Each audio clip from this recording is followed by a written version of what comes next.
大家好，歡迎收睇錄音闖檔，我 Rita 啦，就喺呢一度祝各位 Happy Birthday。冇錯，今日初七人日，都祝各位新一年有個新開始，喺度祝各位萬事如意，心想事成。生日嚟講咧，最緊要就梗係生日禮物啦。好似佢咁樣一日之內咧贏咁多場，當然就係最好嘅生日禮物啊！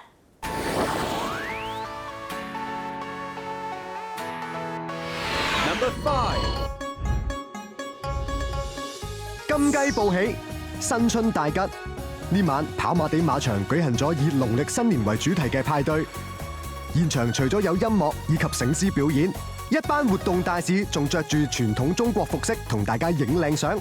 當然唔少得美食、有獎遊戲以及精彩賽事啦，仲可以見證住佢成為騎師王。Number 4，一年一度嘅1000-4米港澳杯將會喺3月5號舉行。早前由奇普敦策騎勝出初3賀年杯，嚟自約翰摩亞馬房嘅無敵飛龍將會以港澳杯為目標。大摩表示，無敵飛龍係一匹高班佳士，而同球嘅飛來曼亦會力求衛冕港澳杯。究竟有杯王之稱嘅大摩可唔可以順利捧杯呢？大家記得密切留意啦。Number 3，嚟緊星期日嘅沙田日賽，其中一場焦點賽事將會係1500米國際3級賽8週年紀念銀瓶。而嚟自澳門嘅馬王亞方索喺過年前已經嚟咗香港，積極備戰，誓要挑戰一眾香港賽區。其實亞方索已經係第3次嚟香港，仲曾經奪得過港澳杯亞軍添。相信佢絕對會成為一班本地薑嘅威脅。新年咧就可以咧，即係借個機會咧，成日叫啲朋友啦。但係之後咧諗翻得翻我一個人嘅日子，即係我空虛，我寂寞，我凍添啊！其實我都想陪你嘅，我都想見朋友咁，但係我又冇晒錢，又冇晒假，點搞啊？其實阿圖，如果你真係想陪阿車車，我可以介紹你哋去一個 party。嗱，嗰度有嘢飲，有美食，又可以 join 埋其他朋友一齊玩，唔錯嘅推介嚟嘅。Number 2，下星期3跑馬地馬場會繼續舉行 party， 嚟緊嘅主題將會係美酒。各位除咗可以品嚐嚟自法國、西班牙、葡萄牙、澳洲以及紐西蘭嘅美酒之外，仲可以試埋嚟自世界各地嘅香檳，一邊聽音樂，一邊摸住杯底欣賞刺激賽事，正啊 Number 1，分別由練馬師方嘉柏訓練嘅徐可拼，以及嚟自蘇偉賢馬房嘅發型起，報名角逐杜拜世界盃嘉年華嘅賽事。而上星期日，呢兩匹賽駒亦齊齊出發啟程前往杜拜。其中上季最大進步馬匹發型起，將會出戰2月11號，即係下星期6舉行嘅泥地1200米賽事國際評分錦標。呢次除咗係發型起首次遠征之外，亦係練馬師蘇偉賢從年以嚟首次出戰海外賽事，希望佢哋可以為港爭光啦！今個星期日喺沙田馬場將會上演8週年紀念銀瓶，車車你點樣睇先？想考我有做功課㗎，梗係支持女神啦。咁啊，女神啦，貴為2屆嘅冠軍騎師，騎功啊確實幾紮實嘅。咁車車，你又知唔知佢嘅騎功有咩特色先？呢個問題就等何澤堯答你啦。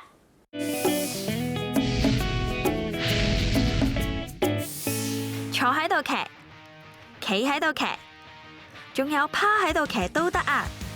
哇，個個騎師嘅騎法都有唔同，咁究竟邊一個先至係正確嘅呢？唔通騎功同埋武功都係一樣，有翻5門12派？即刻揾大師兄問問啦！何澤堯2010至11年度最佳見習騎師，2014至15年度最佳自由身騎師。你梗係睇得太多武俠小説，其實邊有咁多種門派啊？世界上其實分為3大類啦，咁有歐洲式啦，有澳式啦，同埋有美式嘅。咁歐洲式咧主要就着重推騎啦，澳洲式咧就係鞭法勁啦，咁美式其實咧就伏得低去順住隻馬去走，咁其實佢哋3種咧都各有佢嘅優勢。騎師所選用嘅騎式一般都同佢哋受訓嘅地方有關，而好多騎師喺受訓期滿之後，都會因應佢哋嘅經驗同埋習慣嚟改良騎法，甚至將幾種嘅騎式混合使用。我呢啲入門級啦，當然要由最基本學起啦。一係唔學，一學就揾個最勁嘅騎師嚟教我。我第一個拜師嘅就係上屆冠軍騎師。原籍巴西嘅莫雷拉，2013年10月嚟到香港發展。唔單止喺2014至15年度同埋2015至16年度連續2季勇奪冠軍騎師殊榮，更打破咗香港單一馬季內贏得最多頭馬紀錄，被馬迷同傳媒稱為雷神。When we grow up riding Brazil, we basically are taught to be more steady on top of the horse, don't move much our body. Obviously, you gotta be strong and push hard with the arms, but the body itself gotta be more steady, because we think that doesn't get the horses off balance. 睇下莫雷拉喺今屆浪琴標香港瓶策騎李健皇冠，入直路之後，雷神採取俯伏嘅姿勢，等身體盡量貼近馬匹，減少風阻。除咗手部推騎之外，身體盡量保持穩定，令到馬匹嘅走勢更順暢。The way how I ride is obviously very much different than what the other jockeys over here ride. In particular, the Australian riders, as they ride more busy on top of the horses and they hit the horses more often. And obviously, I don't. And other point that I can say is my whip style. I usually have my whip backhands more than uphand.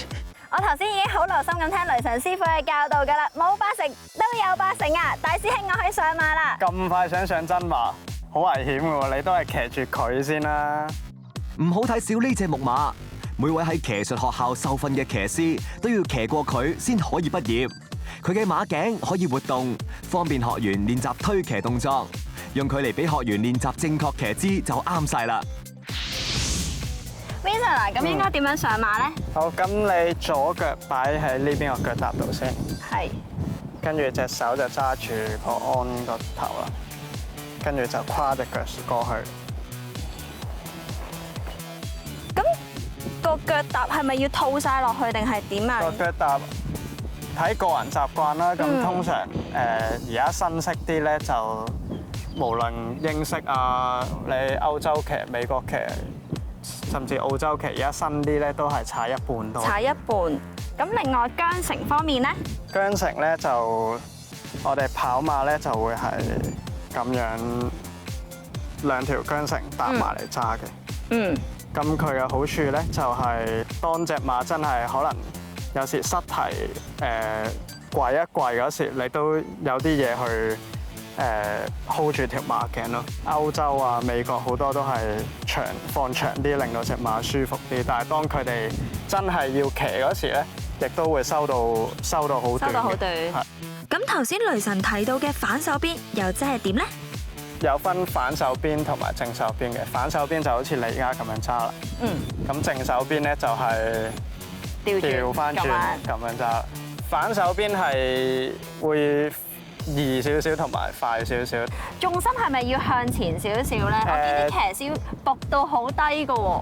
其實個重心盡量都係你都係擺個腳踏度啦，擺翻喺中間。咁個膝頭盡量唔好夾住佢個膊頭咯。咁因為你夾住個膊頭，咁佢走得唔舒服就唔會走得快。嗯。咁就咁啊。係啦，咁個膊頭咧就。盡量要伏落去，係啦，咁你就可以退場。係喎，咁樣易啲喎。我試完騎馬之後咧，我覺得真係好攰啊！大髀呢條筋咧係超攰，所有力都聚晒喺呢度。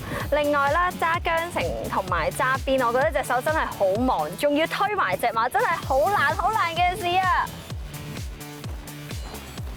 咁快攰啊！我哋仲有2個騎姿未學喎。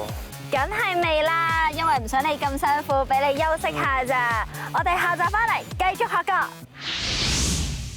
其實騎姿同我哋講馬一樣，都可以分好多唔同嘅派別。其實唔理你乜嘢派別都好，贏到馬就得啦。係啊，咁贏馬咧都好講緣分㗎，就好似咧我哋上集嘉賓賢仔咁樣啦，因緣際會咧入咗馬圈啊，一路咧就做到依家。冇錯，轉頭翻嚟繼續有賢仔嘅專訪，唔好行開啊！